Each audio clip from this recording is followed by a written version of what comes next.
আজকে ভাপা পিঠা বানাবো। এই যে নারকেল, এখানে একটা নারকেল কোরানো হয়েছে, এই যে গুড়, 2টা গুড় দিয়েছি, আর এই যে হচ্ছে চালের গুঁড়ি, আরও নারকেলেরই আছে, নারকেল কোরানো আছে। এই যে এভাবে বানিয়ে নিচ্ছি।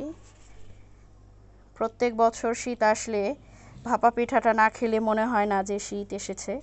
সেজন্য ভাপা পিঠাটা আসলে আমাদের খুব পছন্দের, ছোট বড় সবারই পছন্দের। সেজন্য আমরা প্রত্যেক বছরই 2-3 বার বানানো হয়। এই যে পিঠা দিয়ে দিয়েছি চুলার মধ্যে, খুব সুন্দর আগুন জ্বলছে। খেতে নিশ্চয়ই অনেক মজা হবে। আগে বানানো শেষ হোক, তারপরে দেখি। আরে দিতে হবে রূপা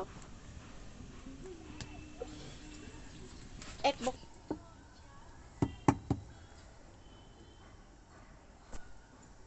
পিঠা। পিঠা বানানো হলে সেটা আবার আপনাদের সাথে শেয়ার করব। দিয়ে দিচ্ছি,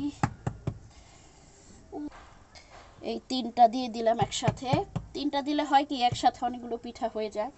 যেহেতু এই পিঠাটা বানাতে অনেক সময় লাগে, বেশ সময় লাগে এই পিঠাটা বানাতে। দিচ্ছি পিঠা। ফাইনালি পিঠাগুলো হয়ে গেল। অনেকগুলো পিঠা বানিয়েছিলাম, আরও একেবারে এই এক বল বানিয়েছিলাম, তো আশেপাশে সবাইকে একটা দুটো করে দিতে দিতে হয়ে গেছে।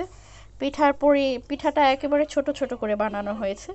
এই যে দেখেন, খেতে অনেক মজা হয়েছে। আজকে গুড় কেনা হয়েছে, খুবই মজার পিঠাটা।